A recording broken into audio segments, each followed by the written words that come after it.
2005 baseball series കാണാനായി ആ വൈദികനെത്തിയപ്പോൾ ആരെങ്കിലും അദ്ദേഹം ഒരു നാൾ മാർപ്പാപ്പയായി നിയമിതനാകുമെന്ന് സ്വപ്നത്തിൽ പോലും ചിന്തിച്ചു കാണില്ല.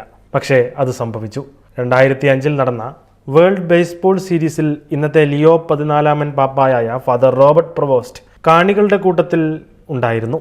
അന്ന് അദ്ദേഹം ഇരുന്ന സീറ്റ് അടയാളപ്പെടുത്തി ചിക്കാഗോ വൈറ്റ് സോക്സ് ടീം പാപ്പായെ ആദരിക്കുകയും ചെയ്തു.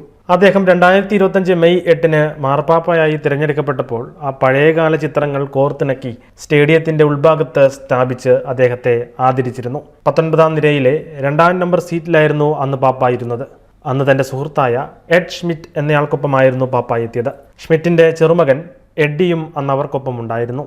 അന്നത്തെ ആ ചിത്രങ്ങൾ നോക്കി ഇന്ന് എഡ്ഡി ഇന്നത്തെ പാപ്പായ്ക്കൊപ്പം ഇരിക്കാൻ ഭാഗ്യം ലഭിച്ചതിലുള്ള സന്തോഷം പങ്കുവച്ചു. അന്ന് അദ്ദേഹം ഇരുന്ന സീറ്റിൽ ലിയോ 14 പാപ്പായുടെ ചിത്രവും ഒരു കുറിപ്പും അടയാളപ്പെടുത്തി. 2005 വേൾഡ് സീരീസിലെ ആദ്യത്തെ മത്സരത്തിൽ ലിയോ 14 പാപ്പ വൈറ്റ് സോക്സ് ടീമിനെ പ്രോത്സാഹിപ്പിക്കാനായി ഇരുന്ന സീറ്റ് ഇങ്ങനെയായിരുന്നു എഴുതിയത്.